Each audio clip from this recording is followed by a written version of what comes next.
All right, everyone, buckle up. We're going deep on something pretty huge today. Yeah, this is a big one. We're talking Trump 2.0. What could it mean for, well, basically the whole The world? whole world's watching. Yeah. Exactly. And we've got some incredible analysis from Trending World now to help us make sense of it all. They've pulled from all the major news sources globally. Yeah, so this isn't just the American perspective. We're getting the full picture, the global ripple effects. Right, yeah, absolutely. So where do we even begin? I mean, just thinking about the first term. It was a wild ride. That's an understatement. But I think one of the biggest areas we have to look at is trade. Trade, absolutely. Specifically, these trade wars everyone's been talking about. Trump's whole America First thing. Mm. And Trending World now is suggesting, well, things could get even more Intense. intense, yeah, with a big focus on protectionism. Can you break that down for us a bit? Sure. So protectionism, basically, it's about a country shielding its own industries. From competition? Right, from foreign competition. Like, think back to the tariffs in the first term. Yeah. We saw some of that. But now they're suggesting we could see tariffs, those taxes on imported goods on a whole new level. Think about Chinese imports. Oh, wow, yeah. We're talking over $560 billion worth of stuff. $560 billion. And Trump has hinted at maybe a 60% tariff on all of that. 60%. Can you imagine? What would that even do to, like, prices here in the U.S.? Would everything just get crazy expensive? That's definitely a likely outcome. I mean, it's not like you can just suddenly replace all those Chinese imports with American-made goods. Right. It takes time, it takes investment, and a lot of times those goods, they just cost more to make here. And those costs, they get passed on to you, the consumer. So yeah, suddenly your clothes, your electronics, everything, it just gets more expensive. Oof, that's not good. And it's not just us, right? It would mess with the whole global economy. Exactly. Disruptions to supply chains, potentially even slowdowns in growth. Yikes. And China's not just going to take that lying down, are they? No, not at all. Retaliation is almost guaranteed. They'd probably hit back with their own tariffs on U.S. goods. And that's the danger of a trade war. It just escalates back and forth. Hit that tit for tat. Exactly. And rarely a clean win for anyone. Then there's the dollar. Oh, yeah, the dollar. Yeah. Trump always talks about, wanting a strong dollar. Right. But some of these protectionist policies, they might actually weaken it. Wait, hold on. So he wants a strong dollar, but his policies could weaken it? How does that even work? It seems like a contradiction, right? But tariffs can actually make the U.S. dollar less attractive globally because U.S. goods become more expensive. So less demand. Less demand for goods, less demand for the dollar. But at the same time, the U.S. is still seen as a safe haven. So, in times of global uncertainty, Oh, I see. investors might actually flock to the dollar for stability. So it could go up in value. It could, yeah. It's hard to say for sure. So basically, nobody really knows. It's going to be a wild ride for the financial markets, that's for sure. Volatility, here we come. Yeah, and that uncertainty, it goes way beyond just the economy. Think about the global power dynamic, the whole balance of power in the world. Ooh, yeah, good point. I mean, we've had this U.S.-led unipolar world for decades, but a lot of experts are saying we're shifting towards a multipolar world where power is more spread out. More players at the table. Right, exactly. So who are the big players in this new world order? Well, the obvious contenders are China and Russia. Obviously. They're already becoming a pretty powerful duo, economically and politically. And that's what makes Trump's approach so interesting. Ooh, how so? He seems to want to play hardball with China, but at the same time, he's trying to, buddy up with Russia. Is he trying to, drive a wedge between them? It's possible. But China and Russia, they're getting pretty cozy, aren't they? Do you think that'll even work? It's a bold strategy, that's for sure. I mean, sure, there are definitely some tensions between China and Russia, historical rivalries, anxieties about power. Yeah, I get it. Trump might try to exploit those. But their partnership runs deep, fueled by, shared interests, a desire to counter U.S. influence. Yeah, they've got a common enemy, in a way. Right, exactly. It's a very complicated triangle. It's a love triangle. You could say that. Yeah. And it's impossible to say how it'll all play out. Only time will tell if Trump can really, play this to his advantage. It's going to be a fascinating game to watch, that's for sure. Absolutely. And we can't talk about, global shifts without thinking about how this could all play out in different parts of the world. Right, because it's not all going to be the same everywhere. Exactly. A rising tide doesn't lift all boats equally. Or maybe some boats get sunk. Mm-hmm. So let's start with, The elephant in the room, China. China, trending world now doesn't paint a very pretty picture, to be honest. If Trump really doubles down on this whole America First thing, we could see things get even more, I don't know, aggressive between the US and China. Aggressive how? Like, what do you mean? We'll think more tariffs, maybe even attempts to, like, completely decouple the two economies. Whoa, completely. Yeah, imagine a world where the US and China basically aren't trading with each other anymore. It would be a massive economic shock. That's a scary thought. And then there's Taiwan. That whole situation feels like a powder keg just waiting to explode. It's a huge flashpoint, for sure. Hmm. Trump has said he supports Taiwan's autonomy, which, really ticks off Beijing. Yeah, they're not happy about that. But there's also this idea that he might actually prioritize trade deals over security commitments. So would he really risk like an actual conflict with China over Taiwan? It's impossible to say for certain, but the stakes are incredibly high. High stakes indeed. Okay, so lots of uncertainty with China. Speaking of uncertain, how about Russia? I mean, Trump and Putin seem to get along pretty well in the first term. Right, that's the wild card, isn't it? Trump keeps talking about wanting to improve relations with Russia, even saying he could end the war in Ukraine, like, immediately on day one. Day one, yeah, he loves that phrase. But his actual plans are super vague. And it's really hard to see how that would even be possible without Ukraine giving up a lot. Which they probably won't do. Exactly, they've shown no signs of wanting to make those kinds of concessions. So what's the realistic scenario here? Is he going to pressure Ukraine to just give up territory or lift sanctions on Russia? Those are both possibilities, yeah.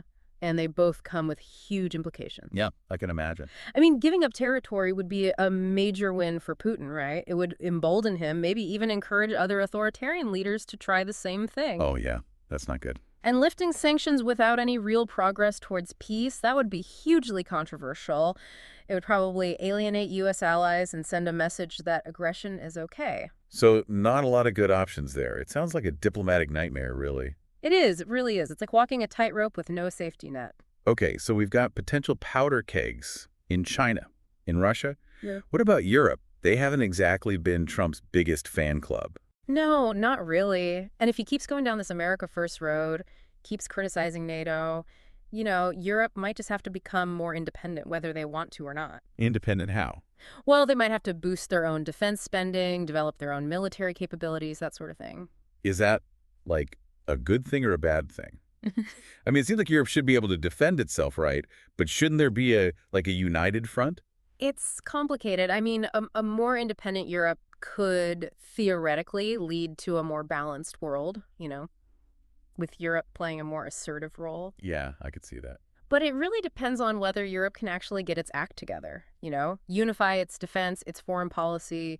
If they stay divided, it could actually make things worse, create more instability. So it's a gamble. It could be good, it could be bad. Exactly. A lot hinges on Europe figuring things out.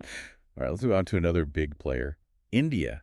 What's the future of U.S.-India relations looking like in this potential Trump 2.0 world? It's an interesting mix, really. You've got this, personal relationship between Trump and Modi, the Indian prime minister. They seem to get along okay. They've got that, strongman vibe going on. Right, exactly.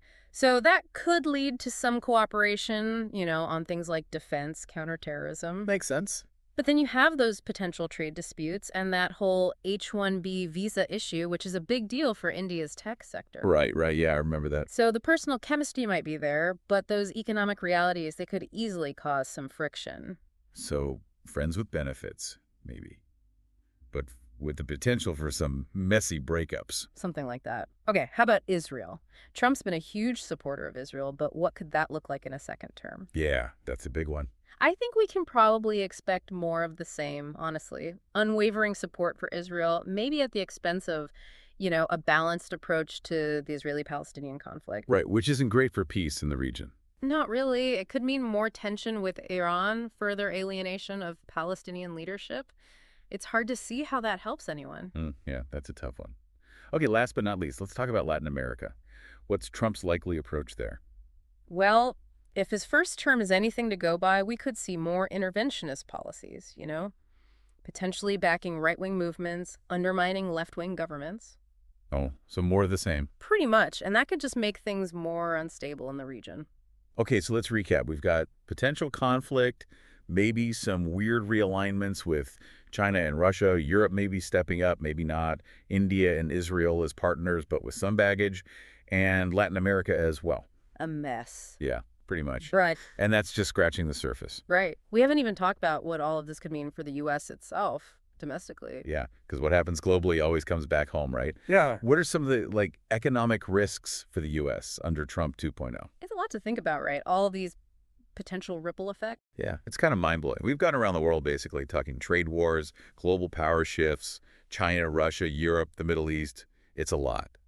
But I think before we wrap up, it's important to, like, zoom out again. Take a step back. Yeah, look at the big picture. What are the big questions we should all be asking ourselves as we, try to navigate this crazy, uncertain future?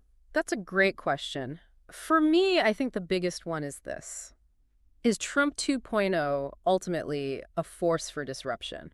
Or is it actually maybe a catalyst for, like, necessary change on a global scale? That's a good one. Like, is America first going to isolate the U.S.? Yeah. Or will it force other countries to kind of, like, step up and create their own new partnerships, Right, exactly. And then, of course, there's the question of what it all means for, regular people, us. That's what matters in the end. Exactly. Yeah. It's easy to get caught up in all the, like, geopolitical stuff, but ultimately it's about people's lives. So let's talk economics. Could Trump's policies, trigger a recession? Or will we see, like, a new wave of economic nationalism?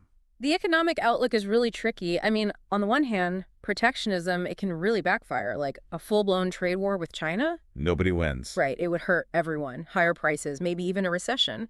But then again, some people argue that, a more assertive U.S., it could actually be good for the American economy in the long run. Interesting. They say it's about protecting American jobs, American industries from unfair competition. So it's kind of a gamble then.